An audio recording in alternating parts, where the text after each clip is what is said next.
un artista del hambre, Franz Kafka. Durante los últimos decenios ha disminuido mucho el interés por los ayunadores. Antes era un gran negocio organizar por cuenta propia exhibiciones de este género, cosa que hoy, en cambio, es totalmente imposible. Eran otros tiempos. Entonces, toda la ciudad se ocupaba del ayunador y aumentaba su interés por cada día de ayuno. Todos pretendían verlo al menos una vez al día. Incluso en los últimos días del ayuno no faltaba quien estuviera sentado ante la pequeña jaula del ayunador días enteros. Además, se hacían exhibiciones nocturnas, cuyo efecto se realzaba a través de antorchas.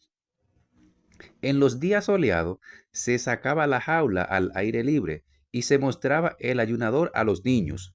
Para los adultos aquello solía no ser más que una broma en la que tomaban parte por tradición, pero los niños, cogidos de las manos por prudencia, miraban asombrados y embobados a aquel hombre paliducho, con camiseta oscura, de costillas salientes, que, menospreciando una silla, permanecía tendido sobre la paja esparcida por el suelo, y lo saludaba, en ocasiones, con cortesía o respondía con una forzada sonrisa a las preguntas que le hacían o sacaba, tal vez, un brazo entre los barrotes para hacer notar así su delgadez, y después volvía a sumirse en sí mismo, sin preocuparse de nadie ni de nada, ni siquiera del tic-tac del reloj, algo para él tan importante,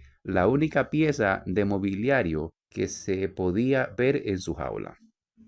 Entonces se quedaba mirando al vacío, al frente, con los ojos medio cerrados, y solo de vez en cuando bebía en un vaso muy pequeño un sorbito de agua para humedecer sus labios. Aparte de los espectadores que se renovaban sin cesar, allí había unos vigilantes permanentes, designados por el público, los cuales, y no deja de ser curioso, solían trabajar de carniceros. Siempre debían estar tres de ellos al mismo tiempo, y tenían la misión de observar día y noche al ayunador para evitar que pudiera tomar algún alimento por cualquier oculto método. Pero aquello era solo una formalidad introducida para tranquilizar a las masas, pues los iniciados conocían muy bien que el ayunador, durante el tiempo que duraba el ayuno, en ninguna circunstancia, ni siquiera a la fuerza, tomaría la más pequeña ración de alimentos. Se lo prohibía el honor de su profesión. Pero no todos los vigilantes eran capaces de comprender aquello. A veces había grupos de vigilantes nocturnos que ejercían su vigilancia muy lánguidamente. Se reunían a posta en cualquier rincón y allí mismo se sumergían en los lances de un juego de naipe con la clara intención de proporcionar un pequeño respiro al ayunador, durante el cual, según pensaban, podría sacar provisiones ocultas. No se sabía de dónde. Nada angustiaba tanto a un ayunador como esos vigilantes. Lo atormentaban, le hacían terriblemente difícil el ayuno. En ocasiones se sobreponía a su extenuación y cantaba durante todo el tiempo que duraba aquella guardia, mientras le quedase aún algún, aún algún, aún algo de aliento, para que vieran aquellas gentes los injustos de su sospecha. Pero de nada le servía, pues entonces se admiraban de su habilidad, que le permitía hasta comer al mismo tiempo que cantaba. Eran preferibles, sin duda, aquellos vigilantes que se pegaban a las rejas y que, al no contentarse con la escasa iluminación nocturna de la sala, le lanzaban sin parar el rayo de las lámparas eléctricas de bolsillo que el empresario ponía a su disposición. Esa luz brutal no le molestaba. Por lo general no solía dormir, pero quedar algo traspuesto era capaz de hacerlo con cualquier tipo de luz, a cualquier hora y hasta con la sala repleta de gente escandalosa. Siempre estaba dispuesto a pasar toda la noche en vela con esos vigilantes, dispuesto a bromear con ellos, a contarles historias de su errante vida y a oír, a cambio, las suyas, solo para poder mantenerse en vela, para poder demostrarle otra vez que no tenía en la jaula nada que pudiera comer y que soportaba el hambre como no podría hacerlo ninguno de ellos. Pero se sentía más dichoso cuando llegaba la mañana y, por su cuenta, le servían a los vigilantes un copioso desayuno, sobre el cual se arrojaban con el apetito de vigorosos hombres que han pasado una noche de penosa vigilia. No faltaban gentes que quisieran ver en este desayuno un burdo soborno de los vigilantes, pero la costumbre continuaba, y si se les preguntaba si querían realizar la guardia nocturna sin desayuno, no renunciaban nunca a él, conservando siempre sus sospechas. Pero, pero estas ya pertenecían a las sospechas inherentes a la profesión del ayunador. Nadie podía pasar días y noches ininterrumpidamente junto al ayunador como vigilante. Por tanto, nadie podía saber por experiencia propia si había ayunado realmente sin interrupción alguna. Eso solo podía saberlo el ayunador, ya que él era, al mismo tiempo, un espectador de su hambre totalmente satisfecho, aunque por otro motivo tampoco lo estaba nunca. ¿Es que no era el ayuno la causa de su delgadez? Una delgadez tan atroz que muchos, con gran pena, tenían que abstenerse de frecuentar las exhibiciones al no poder soportar su visión. Quizá su esquelética extenuación procediese de su descontento consigo mismo. Solo él podía saber, solo él y ninguno de sus seguidores, qué fácil era qué fácil era el suyo. Era la cosa más fácil de este mundo. Era cierto que no lo ocultaba, pero nadie lo creía. En el mejor caso, lo tomaban por modesto, pero por lo general lo consideraban un reclamista o un torpe farsante para quien el ayuno era algo fácil, porque conocía la forma de hacerlo fácil y que además tenía el atrevimiento de dejarlo entrever. Había de soportar todo aquello y, con el paso de los años, ya se había acostumbrado a ello, pero en lo más profundo de su ser siempre le frustraba este descontento y ni en una sola ocasión, al final de su ayuno, esta justicia había que concedérsela. Había abandonado su jaula por voluntad propia. El empresario había establecido los 40 días como plazo máximo de ayuno, más allá del cual no se le permitía ayunar ni tan siquiera en las capitales del primer orden, y tenía sus buenas razones para ello. Según le había enseñado su propia experiencia durante 40 días, utilizando toda clase de anuncios que fuesen concentrando el interés, tal vez podía aguijonearse paulatinamente la curiosidad de todo un pueblo, pero pasado ese plazo, el público ya se negaba a visitarlo y disminuía el prestigio que saboreaba el artista del hambre. Claro que aquí se podían observar algunas pequeñas diferencias según cada ciudad y cada nación, pero como regla general, esos 40 días suponían el periodo de ayuno más amplio posible. Por esta razón, a los 40 días se abría la puerta de la jaula, adornada con guirnaldas de flores. Un exaltado público llenaba el anfiteatro. Sonaban los acordes de una banda militar. Dos médicos entraban en la jaula para calibrar al ayunador según las normas científicas establecidas, y el resultado de aquella medición se anunciaba por medio de altavoces a la sala. Al final, dos señoritas, felices de haber sido elegidas mediante sorteo para ejercer aquel papel, llegaban a la jaula y pretendían sacar al ayunador de ella para hacerlo descender dos peldaños hasta conducirlo ante una mesita en la que había preparado una comidita para enfermos escogida cuidadosamente. Y en ese momento el ayunador se resistía. Es verdad que voluntariamente colocaba sus esqueléticos brazos entre las manos que las dos señoritas, inclinadas ante él, le tendían dispuestas a ayudarlo, pero no quería levantarse. ¿Por qué se debía suspender precisamente entonces el ayuno a los 40 días? Aún podía resistir mucho tiempo más, un tiempo ilimitado, porque ¿por qué parar entonces cuando se encontraba en lo mejor del ayuno? ¿Por qué arrebatarle la gloria de continuar ayunando y no ser la de ser el mejor ayunador de todos los tiempos? Título que posiblemente ya tenía, sino también la de excederse a sí mismo hasta lo sorprendente, pues no se sentía ningún límite a su capacidad de ayunar. ¿Por qué toda aquella gente que fingía admirarlo le demostraba tan poca paciencia? Si podía seguir ayunando todavía, ¿por qué no querían que lo hiciera?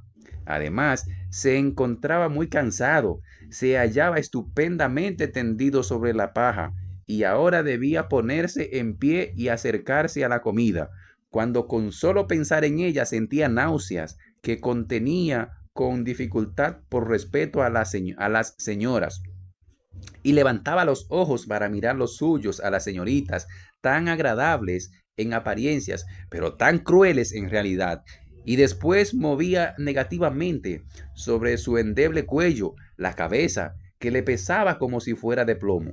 Pero ocurría entonces lo de siempre. El empresario se acercaba en silencio. Con la música era imposible hablar. Alzaba sus brazos sobre el ayunador, como si invitara al cielo a observar el estado en que se encontraba. Sobre un cúmulo de paja, aquel mártir digno de toda compasión, cosa que era al pobre hombre, cosa que era el pobre hombre, aunque en distinto sentido, agarraba al ayunador por su delgada cintura, tomando al hacerlo unas precauciones exageradas, como si pretendiese dar a entender que tenía entre sus manos algo tan quebradizo como el cristal, y dándole una encubierta sacudida, de manera que al ayunador, sin poderlo evitar, se le iban las piernas y el tronco de un lado a otro. Se lo entregaba a las damas, que mientras tanto se habían puesto mortalmente pálidas. Entonces el ayunador sufría todos los males. La cabeza, como si le diera vueltas, se le caía sobre el pecho y, sin saber cómo, quedaba en aquella postura.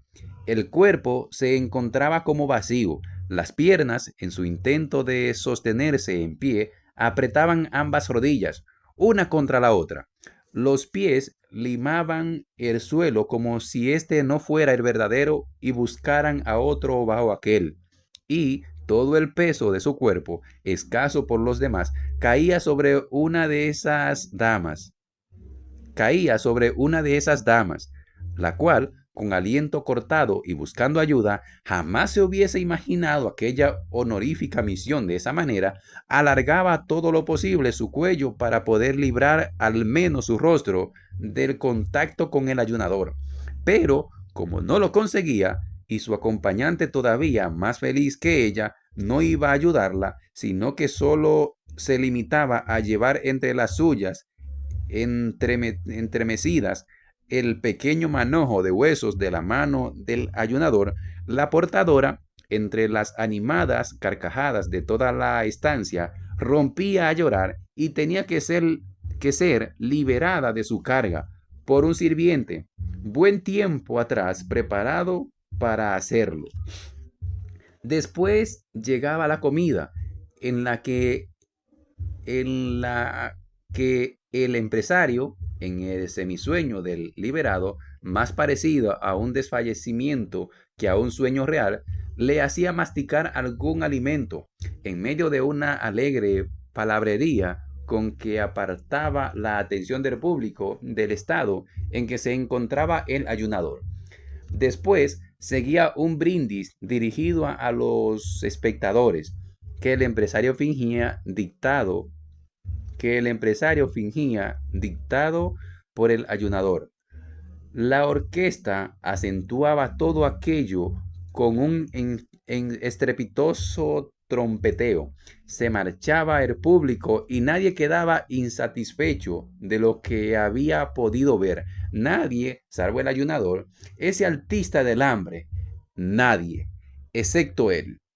Vivió así durante muchos años, truncados por descansos periódicos, respetado por todo el mundo, en una situación de aparente suntuosidad, pero aún así casi siempre se encontraba de un humor melancólico, que cada vez se enfatizaba más, pues no había nadie que supiera tomárselo en serio.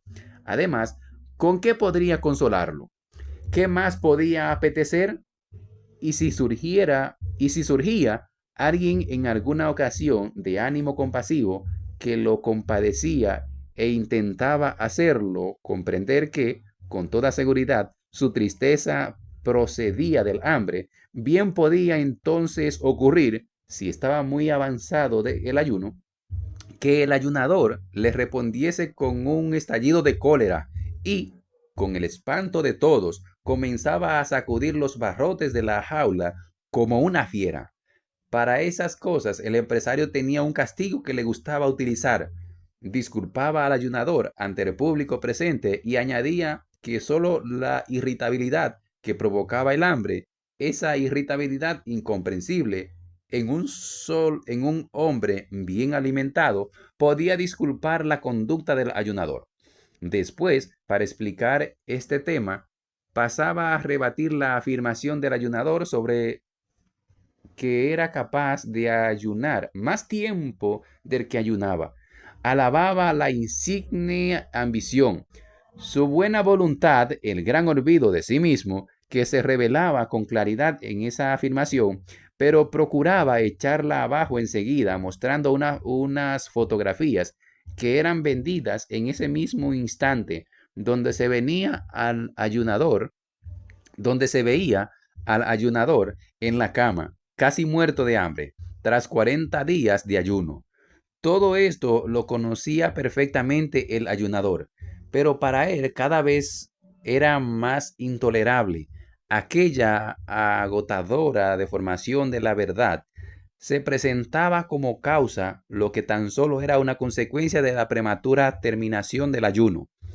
Intentar luchar contra aquella incomprensión no era posible, no contra aquel universo de insensatez. Colmado de buena fe, con ansia escuchaba desde sus rejas las palabras del empresario, pero cuando aparecían las fotografías, se soltaba siempre de la reja y, llorando, volvía a dejarse caer sobre la paja. El público, ya calmado, podía acercarse una vez más a la jaula y examinarlo a su gusto. Años más tarde, si alguno de los testigos de aquellas escenas volvía a acordarse de ellas, advertía que se habían hecho incomprensibles hasta para ellos mismos. Y es que mientras tanto se había producido el famoso cambio, sobrevino de pronto, para ello debía de haber razones profundas, pero ¿quién será capaz de encontrarlas? La cosa es que cierto día el mimado artista del hambre se vio abandonado por la concurrencia ansiosa de diversiones, que prefería ir a otros espectáculos. El empresario se vio obligado a recorrer con él otra media Europa para ver si encontraban todavía el antiguo interés en algún sitio. Todo fue en vano, como si de un pacto se tratase. Había nacido en todas partes, al mismo tiempo, un cierto rechazo hacia el espectáculo del hambre. Claro que, en realidad, este fenómeno no podía haberse dado así, tan de repente, y absortos y compungidos. Recordaban muchos. Claro que en realidad este fenómeno no podía haberse dado así, tan de repente, y absortos y compungidos, recordaban muchas cosas ahora que en el momento de la borrachera del triunfo no habían considerado lo suficiente, unos presagios no estudiados como se merecían. Pero ya era muy tarde para intentar algo en contra. Sí, era indudable que alguna vez volvería a estar en el candelero, la época de los ayunadores, pero para los ahora vivientes eso no era un consuelo. ¿Qué debía hacer entonces el ayunador? El que había sido aclamado por las multitudes no podía dejarse ver en las barracas por las ferias rurales y no podía adoptar otro oficio porque no solo era demasiado viejo, sino que además estaba incondicionalmente enamorado del hambre. Por ello, decidió despedirse del empresario, compañero de una carrera inigualable, y se hizo contratar en un gran circo, sin siquiera estudiar las cláusulas del contrato. Un espléndido circo, con multitud de personas, animales y aparatos que se sustituyen sin cesar y se complementan unos con otros. Puede, en cualquier momento, contratar a cualquier artista, aunque éste sea un ayunador, si si sus pretensiones son comedidas, lógicamente. Además, en este caso tan especial, no solo era el mismo ayunador quien era contratado, sino también su antiguo y afamado nombre, y ni tan siquiera se podía decir, dada la particularidad de su oficio, que, como al aumentar la edad menguada la capacidad, un artista veterano como él, que ya no está en el máximo de su pujanza, intenta refugiarse en un tranquilo trabajo de circo. Al contrario, el ayunador aseguraba, y era absolutamente creíble, que podía ayunar lo mismo entonces que antes, y aseguraba que si lo dejaban hacer su voluntad, cosa que él cosa que le prometieron al momento, tendría la oportunidad de llenar a todo el mundo de la justa admiración. Afirmación que provocaba una amplia sonrisa en los trabajadores del oficio, que conocían bien el espíritu de los tiempos, del cual, en medio de su entusiasmo, se había olvidado el ayunador. Pero el ayunador no dejó de hacerse cargo de las acontecimientos y aceptó sin problemas que no colocaran su jaula en el centro de la pista como número destacado, sino que la dejaran lejos, cerca de las cuadras, un sitio por lo demás bastante abarrotado. Unos grandes carteles de colores chillones rodeaban aquella jaula y anunciaban lo que había que admirar en su interior. En los descansos del espectáculo, cuando el público iba hacia las cuadras para ver los animales, era inevitable que pasaran por delante del ayunador y se pararan allí un momento, y tal vez habrían permanecido junto a él más tiempo si no hiciesen imposible una apreciación más prolongada y apacible los empujones de los espectadores que venían detrás por el estrecho pasillo y que no entendían que se hiciese aquella parada en mitad del camino de las atrayentes cuadras. Por aquel motivo, el ayunador temía esas horas de visita que, por otra parte, anhelaba como el objetivo de toda su vida. En los primeros momentos apenas había tenido la paciencia suficiente para esperar el momento del intermedio. Había contemplado con entusiasmo la multitud que se propagaba viniendo hacia él, hasta que enseguida ni la más obstinada y consciente voluntad de engañarse a sí mismo se liberaba de aquella experiencia, tuvo que llegar a la conclusión de que la mayor parte de aquella gente, sin excepción alguna, no traía más propósito que el de visitar las cuadras, y siempre suponía lo mejor el ver, así desde lejos, aquella masa, porque en cuanto llegaban a su jaula, lo aturdían de inmediato los gritos e insultos de los dos grupos que se formaban inmediatamente, el de aquellos que querían contemplarlo con comodidad y en poco tiempo llegó a ser este el bando que más entristecía al ayunador, porque se paraban no porque le interesase lo que tenían ante sus ojos, sino por llevar la contraria y molestar a los demás, y el de aquellos otros a lo que solo le apetecía llegar lo antes posible a las cuadras. Una vez que había pasado la gran marabunta, llegaban los rezagados, y estos también, en lugar de quedarse mirándolo el tiempo que les apeteciese, pues ya era algo que nadie impedía, pasaban a prisa, como paso rápido, sin apenas otorgarle una mirada de reojo, para poder llegar a tiempo de ver los animales. Y era y era algo extraño el que viniera un padre de familia con sus hijos, mostrándole con el dedo al ayunador y explicándole dilatadamente de qué se trataba, y hablara de tiempos pretéritos, cuando él había estado en una exhibición aparecida, pero pero mucho más espectacular que aquellas, y entonces los chicos que, debido a su insuficiente preparación escolar y general, ¿qué sabrían ellos lo que significaba ayunar? Seguían sin entender lo que estaban viendo, y tenían cierto brillo en sus curiosos ojos, en lo que se advertía a futuros tiempos más piadosos. Tal vez estuviesen algo mejor las cosas, se decía en ocasiones, y el ayunador, si el lugar de la exhibición, se decía en ocasiones el ayunador, si el lugar de la exhibición no estuviese tan cercano a la escuadra. Así le habría sido más fácil al público elegir lo que prefiriera, aparte de que le molestaban mucho y le deprimían sus fuerzas las emanaciones de la escuadra, la inquietud nocturna de los animales, el pasar por delante de su jaula los sangrientos pedazos de carne con que alimentaban a los animales, y los rugidos y alaridos de estos durante la comida.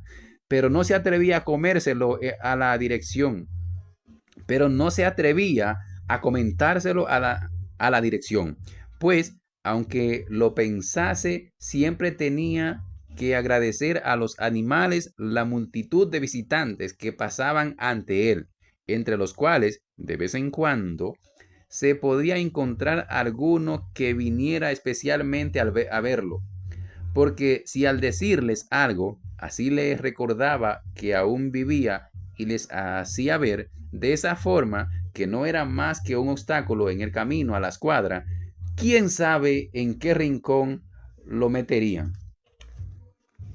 Un pequeño obstáculo, en cualquier caso, un estorbo que cada vez que cada vez se volvía más pequeño. El público se iba acostumbrando a la extraña obsesión de intentar llamar la atención como ayunador en estos tiempos, y adquirido este hábito, quedó pronunciada la sentencia de muerte para el ayunador.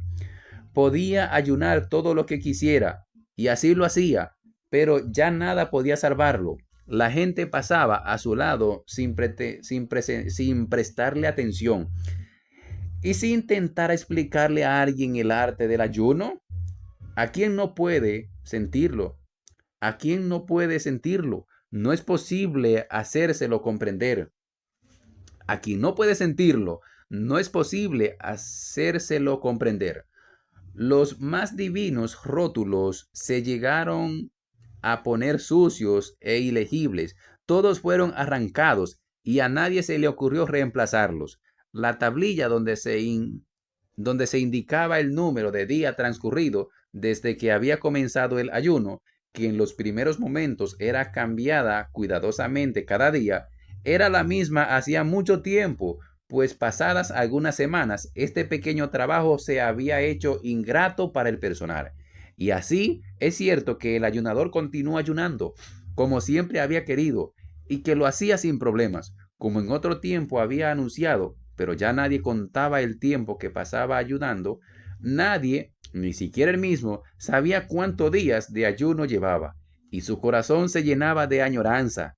Y así, una vez, durante aquellos días, un ocioso se paró ante su jaula y se rió del viejo número de días consignados que aparecía en la tablilla, pues le pareció imposible, y habló de trampa y de estafa. Esta fue la más necia mentira que pudieron inventar la diferencia y la malicia, pues no era el ayunador quien engañaba. Él trabajaba con honradez, y era el mundo quien se engañaba en cuanto a sus méritos. Pasaron muchos días más, pero llegó uno en aquello también tuvo su final. Pasaron muchos días más, pero llegó uno en que aquello también tuvo su final. En cierta ocasión, un inspector se fijó en la jaula y preguntó a los trabajadores por qué dejaban sin provecho a aquella jaula tan útil que solo contenía un montón podrido de paja. Todos lo ignoraban, hasta que al final uno de ellos, al ver la tablilla con el número de días, se acordó del ayunador. Removieron la paja con horcas y en medio de ella se encontraron al ayunador. ¿Todavía ayunas?, le preguntó el inspector. ¿Cuánto vas a parar de una vez? Perdónenme todos ustedes, susurró el ayunador, pero solo comprendió aquello el inspector, que tenía el oído pegado a los barrotes. Sin duda, dijo el inspector, colocándose el índice en la sien para indicar al personaje de estado mental de nuestro ayunador, todo te perdonamos. Había deseado toda mi vida que se admirara mi resistencia al hambre, le dijo el ayunador. Y la admiramos, le contestó el inspector. Pero ya no deberían admirarla, dijo el ayunador. Bueno, pues no la admiraremos, dijo el inspector. Pero, ¿por qué no debemos admirarte? Porque ahora me es forzoso a ayunar. No puedo evitarlo, respondió el ayunador. Eso ya se ve, le dijo el inspector. Pero ¿por qué no puede evitarlo? ¿Por qué? Porque, contestó el artista del hambre, alzando algo la cabeza y hablando en la oreja del inspector para que no se perdiera su respuesta, con los labios alargados como si le fuera a dar un beso, porque no fui capaz de encontrar ninguna comida que me gustara. Si la hubiese encontrado, no te quepa duda de que no habría hecho ningún cumplido y me habría hartado de comer como tú y como todos los demás. Estas fueron sus últimas palabras, pero en sus ojos hendidos, aunque se leía la firme convicción, aunque ya nada orgullosa, de que seguiría ayunando. Limpien todo esto, ordenó el inspector, y los trabajadores enterraron al ayunador junto con la paja. En la jaula metieron a una pantera joven. Era una gran delicia, hasta para el más torpe de sentidos, ver en aquella jaula, tanto tiempo vacía, aquella hermosa fiera que tanto se revolcaba y tantos saltos daba. No le faltaba nada. La comida que más le gustaba se la llevaban sus guardianes sin largas reflexiones. Ni siquiera parecía añorar su libertad. Aquel noble cuerpo, dotado de todo lo necesario para descuartizar lo que se le pusiera por delante, parecía llevar consigo mismo su propia libertad. Parecía esconderse en cualquier rincón de su dentadura.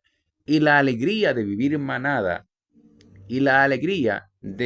manaba con un ardor tan fuerte de sus fauces que a los espectadores no les era nada fácil hacerle frente, pero denominaban su temor, pero dominaban su temor, se acercaban a la jaula y de ninguna manera querían apartarse de ella.